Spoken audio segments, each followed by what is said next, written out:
got some nice long hair. Welcome back to the Unbearable Sports Podcast. I'm your host, Brad Barron. Make sure to like and subscribe if you're out there watching on YouTube. For those listening anywhere that you get your podcast, make sure to rate 5 stars on Apple Podcasts, Spotify, and for those that don't listen, you can just find it anywhere that you get your podcast. Just search for Unbearable Sports. But ladies and gentlemen, this is we're covering the recap of what happened. San Francisco 49ers versus the Chicago Bears. We take the upset. We beat the 49ers 10-19. It was so close to what I predicted with the 20-7, but you know what? I guess I overestimated the 49ers here, but seriously, 19-10. It's feeling good. How's everybody feeling out there? Because it feels great. We are undefeated, 1-0 to start the season, and it was just an all-around great game. So just how I'm feeling about this just overall is just the hits principle really kind of showed in this game. We saw the turnovers, we saw the interception, we saw this strip, and then we were able to get the ball back. This is a defense, a team that is built on hustle, and you saw everybody out there hustling. I rewatched the game because my brother actually was driving, so we couldn't see it. So I rewatched it with them to relive all the surprise and ups and downs. But the thing that stuck out the second time that I watched it was just that effort. The 49ers at the end of the game, it seemed like they just gave up.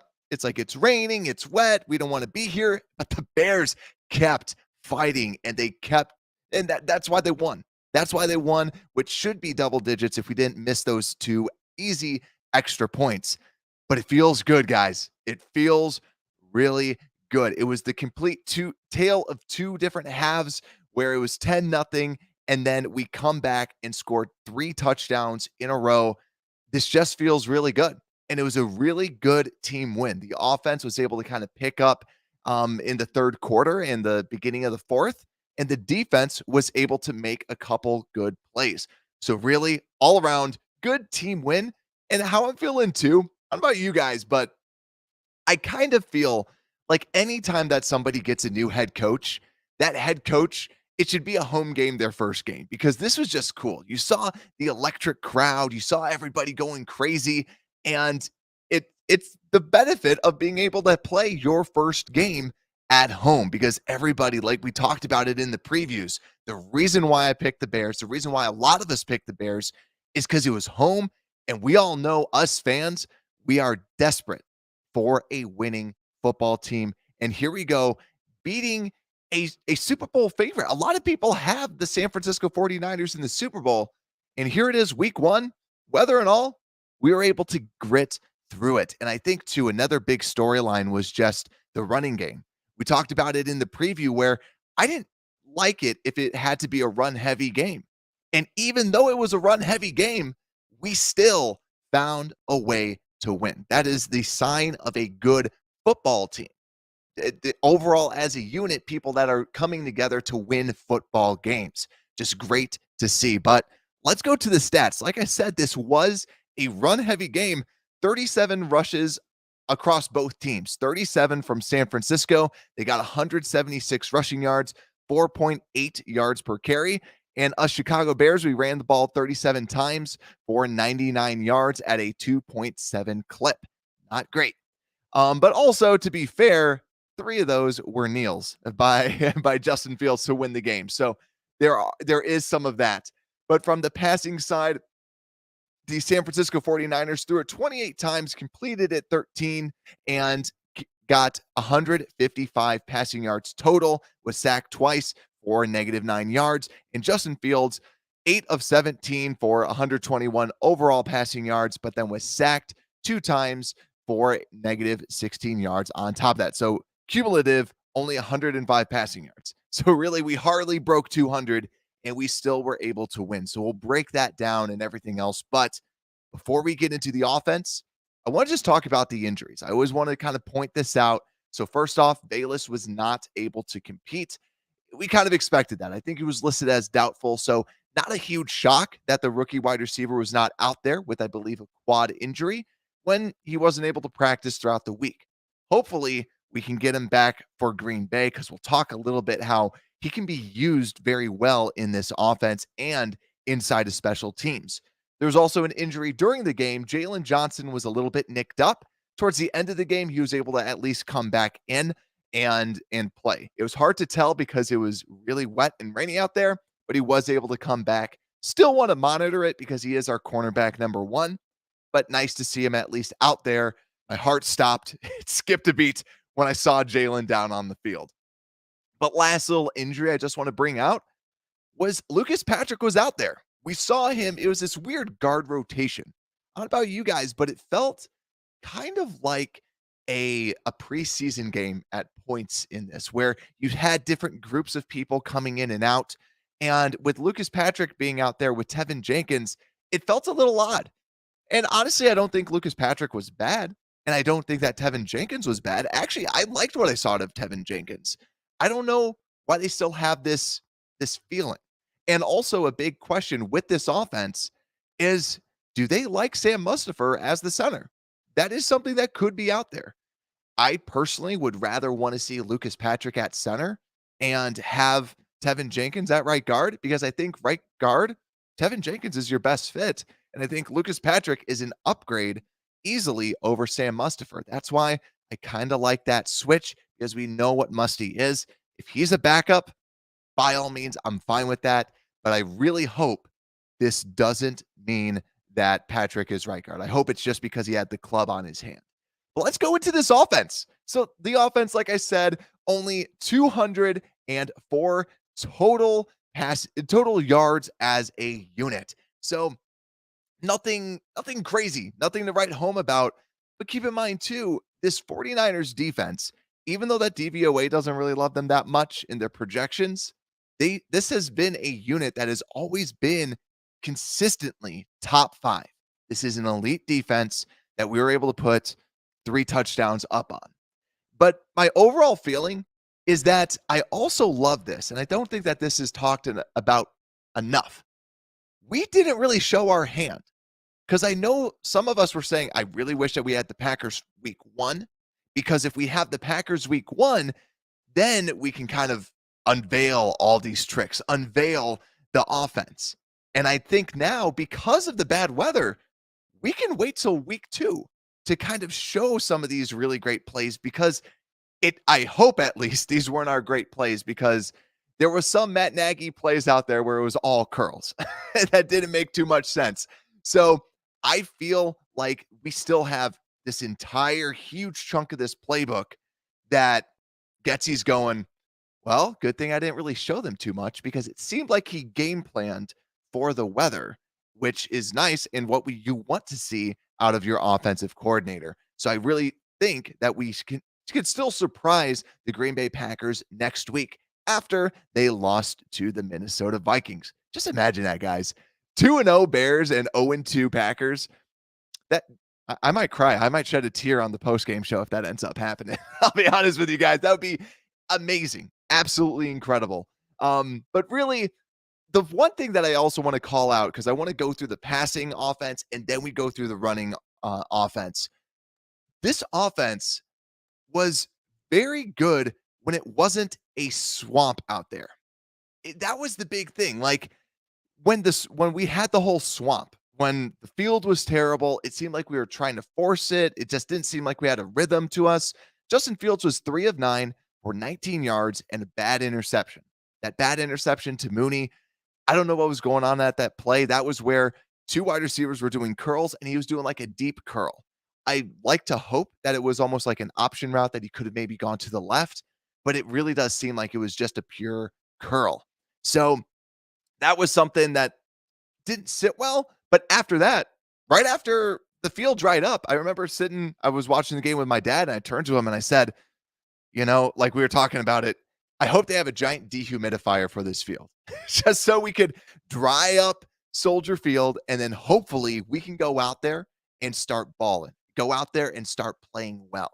And what do you know? We come out second half, Justin Fields, 5 for 8, 102 yards and 2 touchdowns. tale of two halves. Looked completely different out there.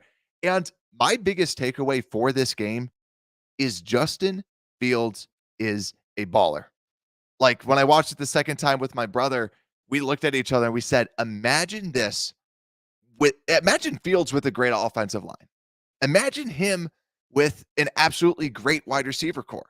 And yeah, it kind of sounded a little bit like the national media, but if anybody saw that, like this team isn't bad, but if you had some of the great rosters out there and you surrounded that with Justin Fields, game over.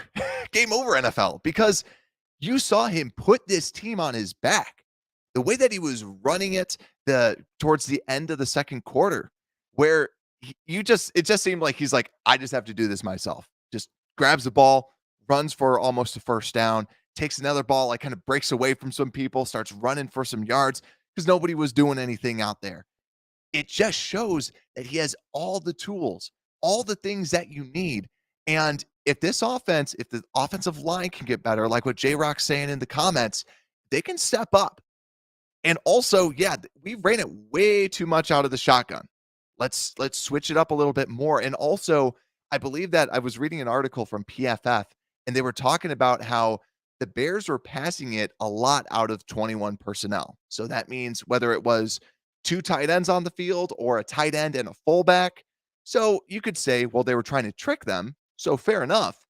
But they were running it out of a lot of kind of passing looks, and they were passing it out of a lot of running looks.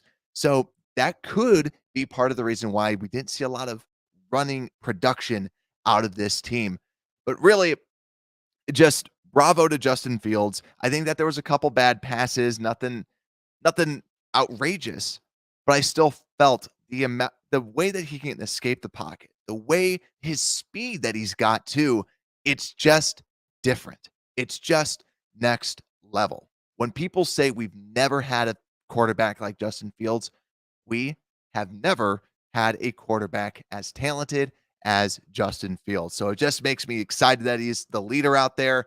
You see Trey Lance and then you see Justin Fields, and you just see the way that the team respects Fields and the way that the San Francisco team, it just didn't seem like they really respected Lance. It just seems like he's the quarterback, another cog in the system, while Fields, this is his team, and he's going to be leading this team. You could tell and see the passion on him. So it was just great to watch. But also, Fields mentioned too that the 49ers did a very good job at covering some of the naked boots. It was something I guess they identified early. He said it in his press conference that they did kind of sniff that out a little bit.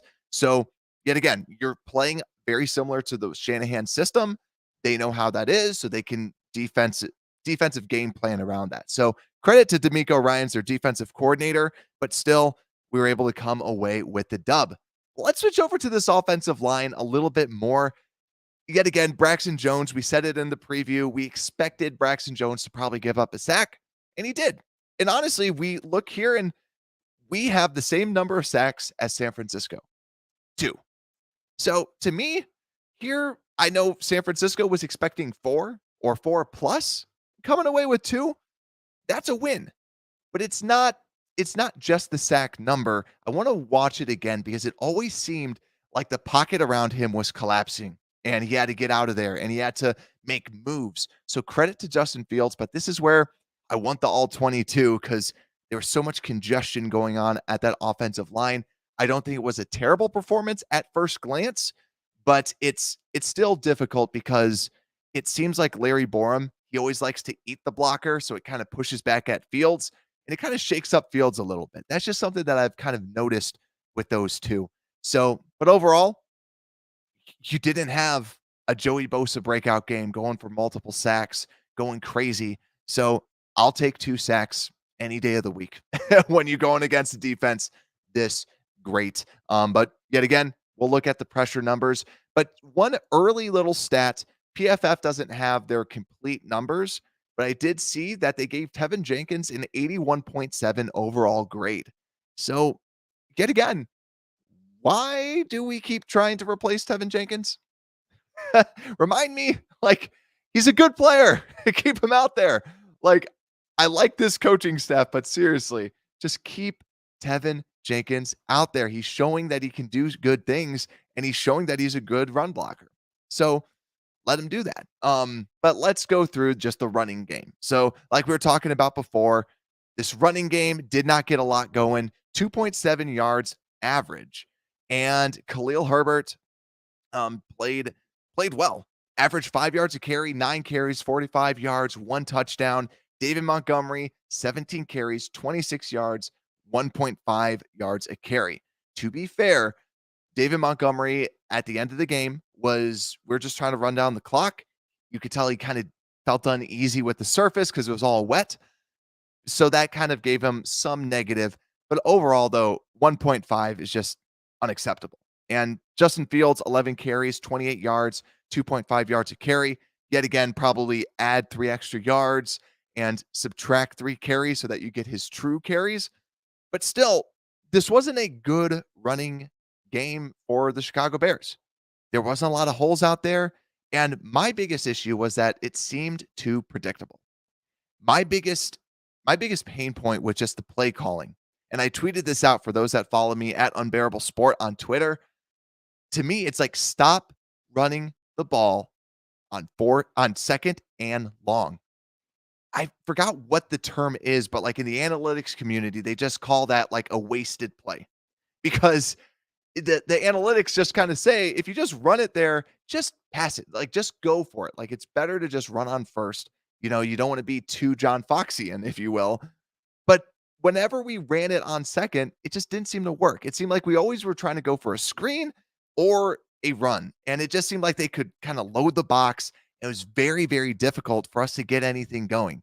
So I hope we change it up. I think that all of this too, this isn't going to be the way that the offense looks. They clearly just game plan for this. So yeah, but Tiff, love the pun. First half was unbearable. Like it. But yeah, overall, Monty, it just seemed like I think one thing too is you have your different styles of runners.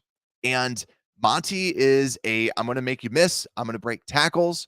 And Khalil Herbert is I'm gonna run where I can find a hole, kind of that one cut zone read type of player. We heard about this too, that there's rumors that the Bears do think that Khalil Herbert or Monty isn't necessarily this a good fit for this scheme. And today it looked that way because you see Khalil Herbert doing great and them running the football amazingly with Khalil Herbert. And usually when he was in, they were running the football. So to me, I want to see a little bit more Khalil Herbert, not saying he's going to take David Montgomery's job any day. This is nice that you have 2 good running backs. And also the difference between it. The thing I was nervous about, especially when we were watching the preseason games, was, we were going to like David Montgomery wasn't looking that great. I mean, David Montgomery was looking great and Khalil Herbert was looking bad. He was on my potential disappointing players for those that listen to some of the award ceremonies that I was doing. And also for those watching on YouTube, you can see the cat has joined out on my little chair. So she decided that she wants to come and listen. She is, I guess, a Bears fan, wants to listen into the show as well. But I think, honestly, it's going to be interesting to see just what these running backs do, and it gives them more reason to make this more of a two-headed running back combo if they really want that to be out there. So overall, though, I want to go on to the overreactions for this team. Actually, before that, I totally haven't talked about the wide receivers at all. Because the wide receivers didn't really play that well. Darnell Mooney, 3 targets, really wasn't targeted at all. Yet again, we only threw it 17 times. So how many people are actually going to get some targets, right? And here's the thing, like the big piece is like we only threw it 17 times, so who's going to get the targets? So that's why you're seeing a lot of screens. David Montgomery with 4 targets. You had Ryan Griffin with 2 targets, and then EQ and Darnell with 3 targets. But I think this just kind of showed the offense where the offense is about spreading the ball out. We saw that in the preseason, and that's exactly what they ended up doing. Was they just were spreading this ball out. And that's what I like to see with this offense, because even though I love Darnell and I want him to get 100 yards, it's better to keep them guessing, and it shows that you have just serviceable wide receivers. And serviceable might seem bad, but it's like, no, these are like Dante Pettis is a good player.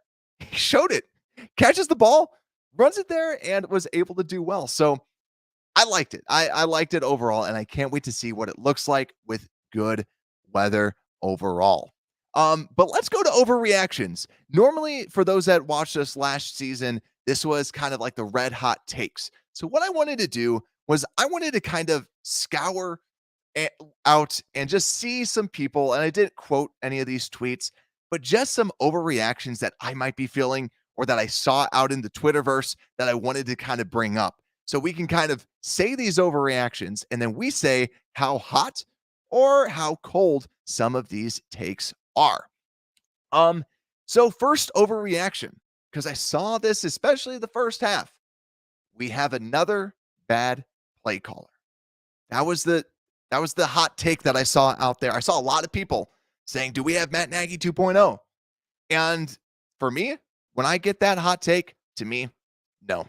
I like I said this before, I think that it was the game plan. Because of the weather, it forced us to become run heavy.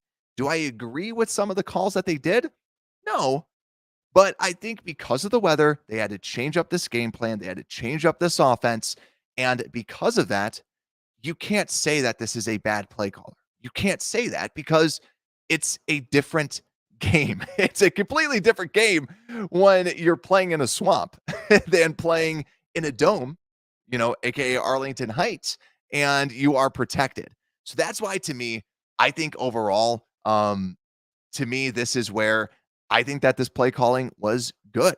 I think overall. So next overreaction that I saw out there, and actually this was this was one I was joking about with my family. Khalil Herbert is better than David Montgomery. And to me, the answer stays the same. No. David Montgomery can do it all. He can catch the ball better. You saw what he can do in open field. He still can break tackles better than Khalil Herbert.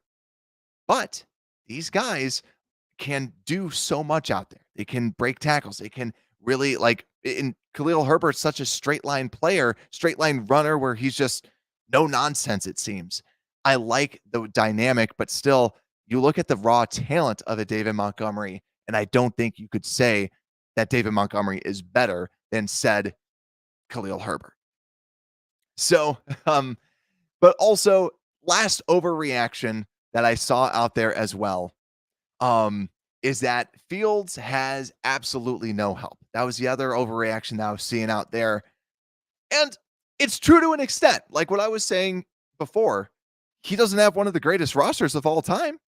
I didn't, it's not like that. It's not like all of a sudden you're going, man, he's so lucky that he has these players out here. The offensive line needs to get better. The wide receivers need to get better. There's a lot of room for improvement. And we mentioned this before with Komet, with Mooney, with Montgomery. You have good players on this team. You just need more great players, but that's for next season. That's what we've been talking about. This is a rebuild, but you can win games with this roster. And today, it was hard to see what you have truly on this offense because of the wide receivers, because of the offensive line, and because of a lot of it was just difficult. You can't really grade a lot of these players out here because of how hard it was out there. So, yeah. But yeah, I think overall, like with this offense, feel good. I feel good. This is a good win, a good play when you get dealt. You have to play with the hand that you were dealt. And that's exactly what the Bears did in order to win this game. Guys, we got to go through and flip over to the defensive side of the ball right now. So the defensive side of the ball, I'm feeling good because this was actually where I was nervous. Going into the game, I was nervous about us being able to stop this run. And now we didn't really. Debo Samuel was averaging 6.5 yards a carry against us. So 8 carries, 52 yards, 1 touchdown. Elijah Mitchell, 6 carries, 41 yards, averaging 6.8 yards a carry. Overall, we let up 4.8 yards a carry. So honestly, it was nerve-wracking to see that, but come the second half, Jeff Wilson is a running back that it still can produce with this San Francisco 49ers offense. He comes out there, we force him to 2.4 yards a carry. So we go out there and we start looking good. We start stuffing these guys in the second half. Yet again, when the field stops being a swamp, all of a sudden we see this team start balling. We see this team start playing well. Maybe we should get a roof over our head. Maybe because this team can play. This team came out to ball. And honestly, I just think that it was a well-fought battle coming out of the second half. But seriously, you also see Trey Lance, 13 carries, 4.2 yards. And something that I saw when watching Trey Lance, I don't know if anyone else felt this way. Trey Lance is a running quarterback. Like, that is the definition of a running quarterback, where seeing him run, you're like, yep. But seeing Justin Fields run, he's a passer. He's a passer first, but he uses his legs. He uses his athleticism as a weapon, similar to Russell Wilson, where Russell Wilson wants to pass. He wants to throw it, or even like an Aaron Rodgers.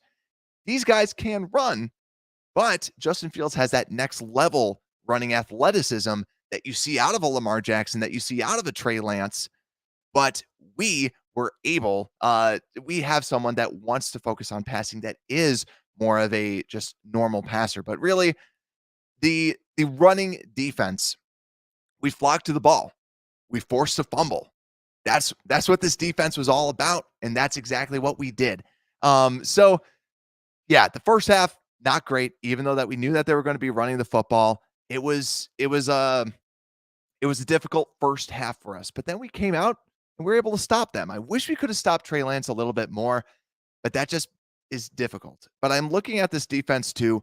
Roquan Smith on ESPN is charted with 9 tackles, 7 solo, 0.5 sacks, 1 passes defended, 1 QB hit. So I wanted to see the linebackers get a little bit more used. This was the first time that we saw Roquan out there, and it felt like for the first half, I didn't really see Roquan getting any tackles. I remember looking at the stats like mid-second quarter and seeing Kindle Vildor and I believe it was Jalen Johnson were leading tacklers with 3. Everybody else had 1. So it wasn't until the second half that I felt that the linebackers actually stepped up and started making tackles and started making plays.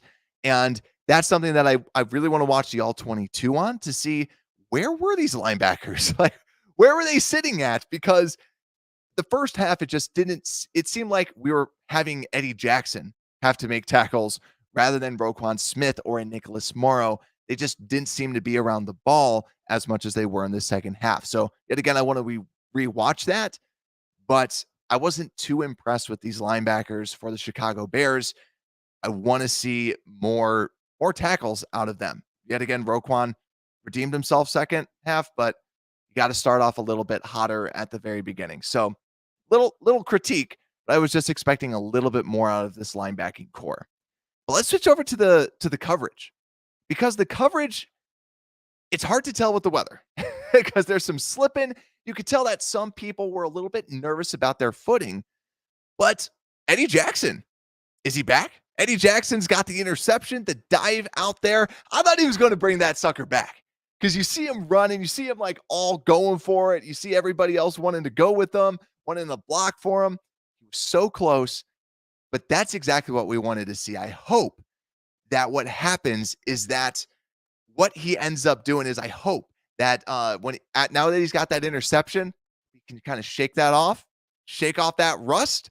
And I hope that he can kind of not be back to the 2018. I hope he does that, but I think ultimately he's going to be a good player for this team. He's going to get back to being a top 32 safety in this league. That's not asking much, but I think he's going to be a good player for us. But also going through this secondary, I thought Kindle Vildor, he had that one bad play. You could kind of blame Brisker, where it was Ayuk kind of going across the middle, and it was a big play. So it's like, oh boy, here's Vildor again in the first quarter. But I thought he kind of held up better in the second half. Later on, I thought he played well. And yet again, got to watch the all 22 to just see what that looked like, but he wasn't getting picked on. Yet again, is that because of the weather? But seriously, he was making some tackles. He made a couple plays. He did decent. And that was nice to say about Kindle Vildor. And also Jalen Johnson. I think we need him to kind of take that next step. And he was looking good. I didn't really see anybody getting any plays on Jalen Johnson. So that's where, like, when he went down, he should be back for the next game because we saw him at the end of the game. But you saw the peanut punches out there. He did the forced fumble, but there was another play later on I was rewatching when Trey Lance was running, and I think it was Roquan Smith had him tackled.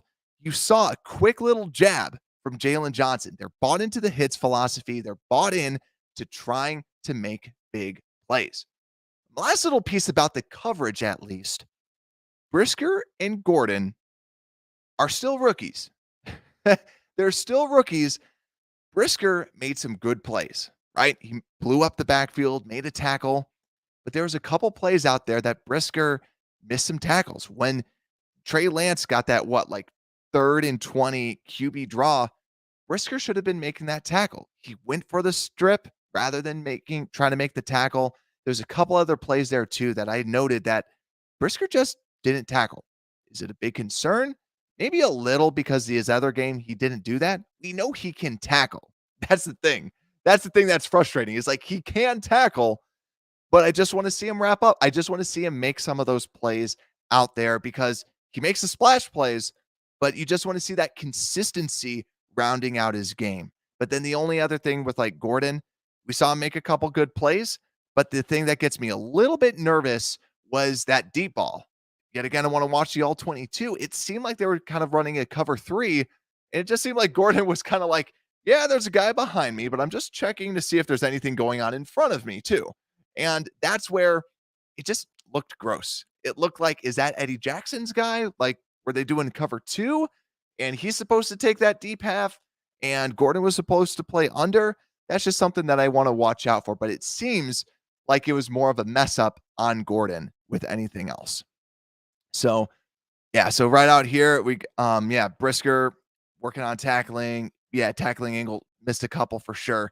But yeah, he's going to be good. I'm excited to see him play. And yeah, I'm excited for this safety duo because seriously, just the coverage, Vildor looked solid and everybody else looked pretty good. And Gordon, I don't think Gordon's going to be like lights out this year.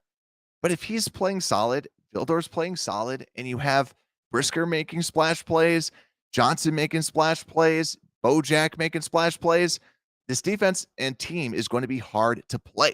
So that's what I'm excited about. But we need to talk about this pass rush line, right? Because we got to talk about one, Mr. Dominique Robinson. The dude had 7 tackles. 7 as a backup. I think he played 20 snaps all game. He gets, ESPN has him charted 7 tackles, 2 QB hits, 1 tackle for loss, 1.5 sacks. I'm giving him 2 for that because he pretty much had him on one of the best left tackles in the league. And you get your other sack against McGlinchey. Great job by Dominique Robinson. Honestly, we did not see Dominique Robinson do much in preseason. Like, we heard about him in training camp. I saw him in training camp, looked great, didn't do much in preseason. Dude's like, all right, now we're playing some football. Let's just show what I'm capable of. And the dude goes out, balls out, and seriously impressed by Dominique Robinson as our backup guy. Like, for real, just awesome play all around. Absolutely love it. What was going on with Dominique Robinson. But I want to call out something too that I noticed that's different than our other defensive lines in the past. Did anyone else see that we almost sub out our defensive line like a hockey line?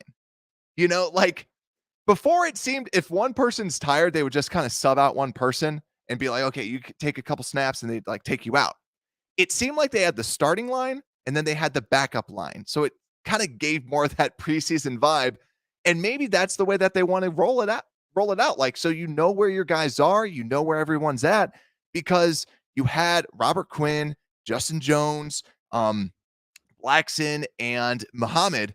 But then what they did is then all of a sudden they said, now it's time for Armon Watts, Dominic Robinson, Travis Gibson, and Mike Pennell.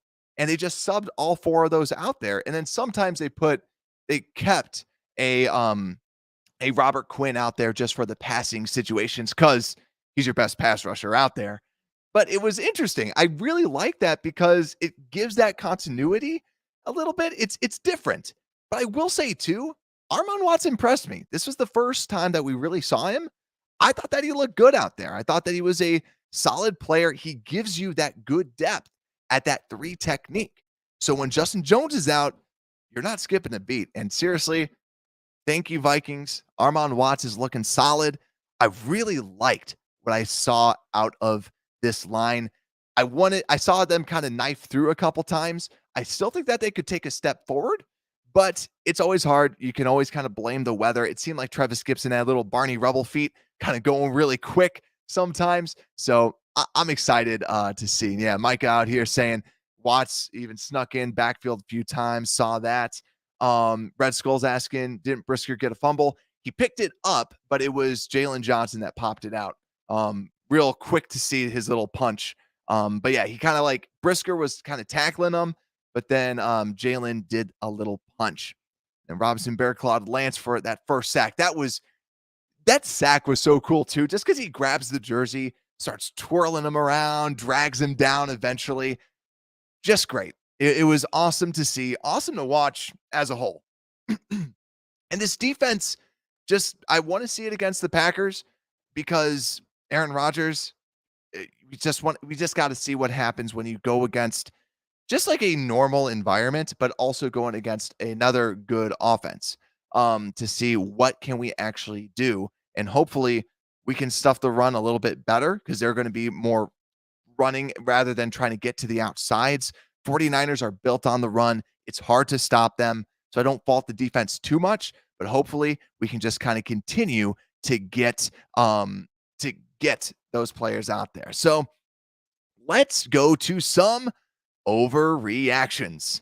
So yeah, so some of the overreactions to this defense. So for some of those too. So what are some overreactions that I saw on Twitter? What are some overreactions that I even personally feel as well?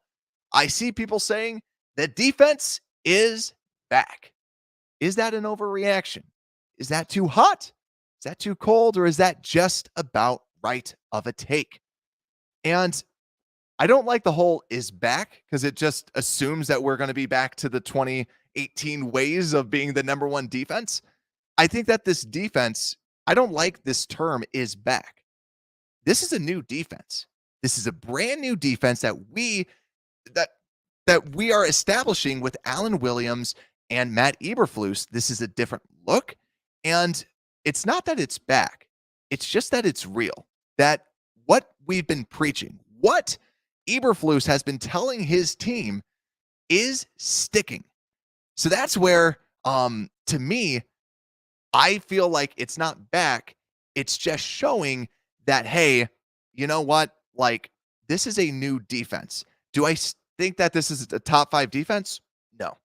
I still don't think that this is a top 5 defense, but this just solidifies this is a good defense and it can get into that top 10 conversation if they continue forcing turnovers and putting your offense in good situations. So we shall see. I still think that they're kind of like that kind of teens, like 10 to 16.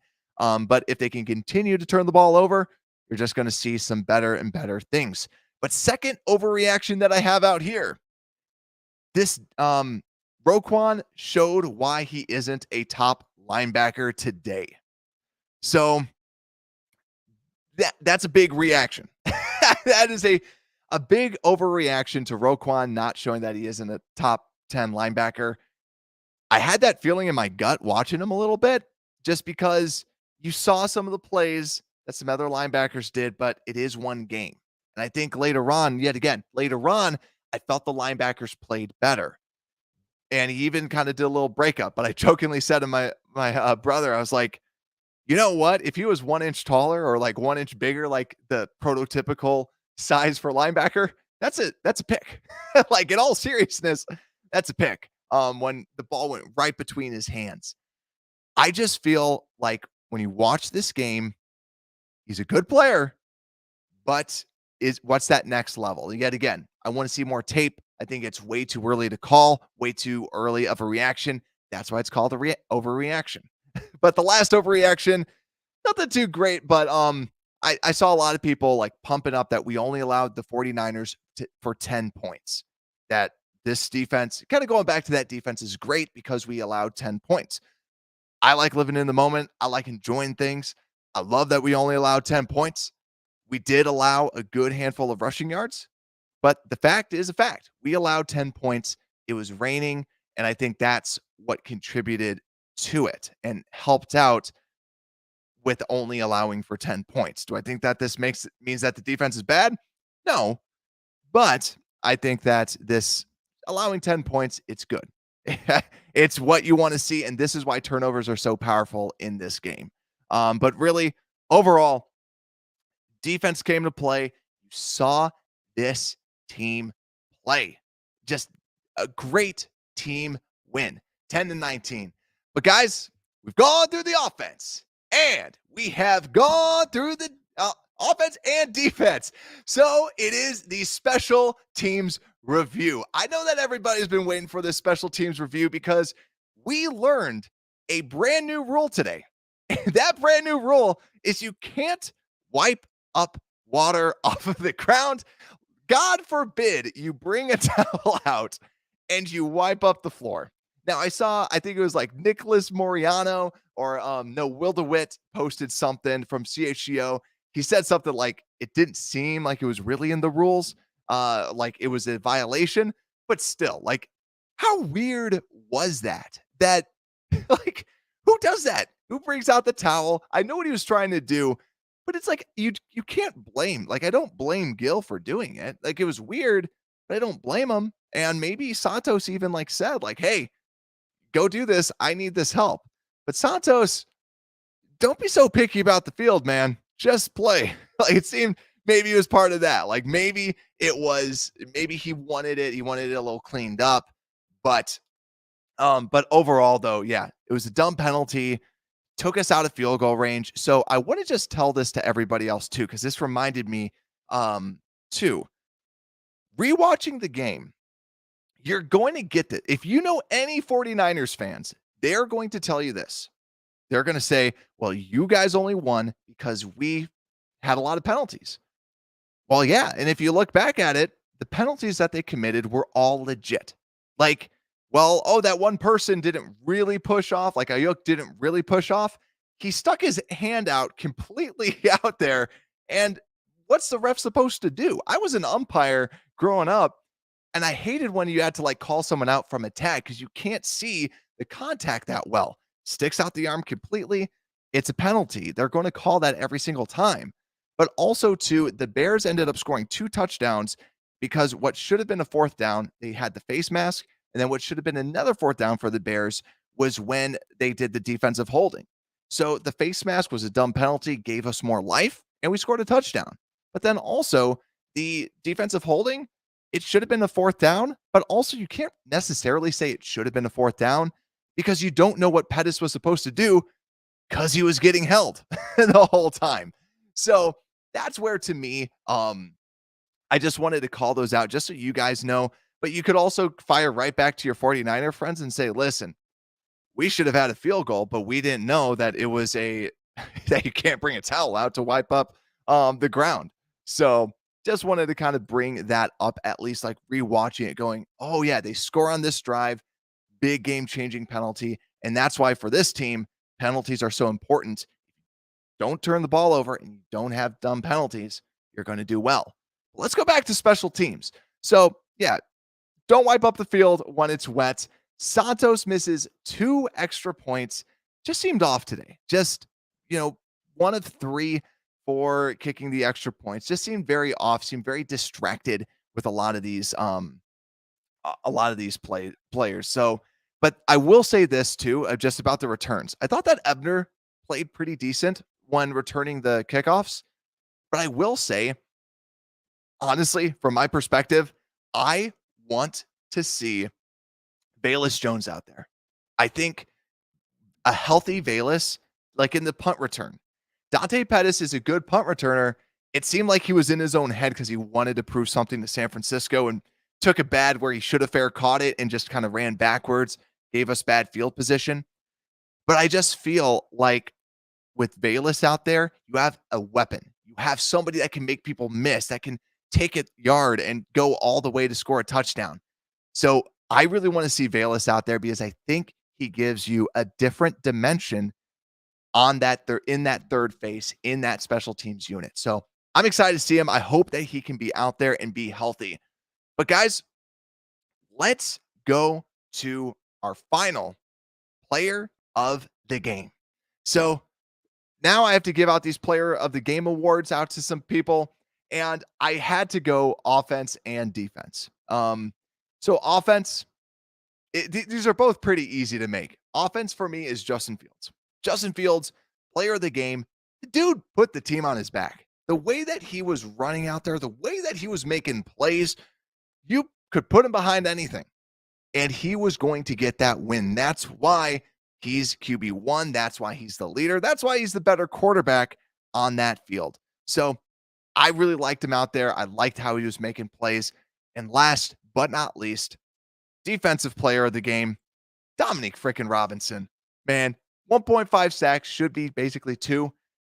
Added a lot of pressures, hit the QB twice. Phenomenal. Absolutely phenomenal game for Dominique Robinson in limited snaps. What he showed today was he's going against who people argue to be the two best tackles two best like tackle combo in the league. Dude played well. He played very well, especially for your backup. So guys, that's it. That's it for today. The Bears win 19-10. Next week, we are going to be playing the Green Bay Packers. I'm going to try and get somebody from Wisconsin, someone from a Packers podcast to pop on this show to do something very similar to like we did last time, where I had somebody come on and preview their side of it. And then I went out and then I just will preview it myself as well and break it down further that way. But I wanted to say too, just to end this show, for those that saw and listened to the AI discussion, that little bonus episode that I did, remember the Bears in that started 6-1, right? 6-1. And I know that a lot of people were like, that's BS. How could they start 6-1? And we said they can start 6-1 if they beat the 49ers and if they beat the Packers, because then there's a lot of bad teams ahead of us. This team can start off incredible. And I am so freaking excited. But guys, thank you all so much, because this is going to be a great year. I'm excited. I'm pumped. Guys, make sure to like and subscribe. And Unbearable Sports Podcast, we're out.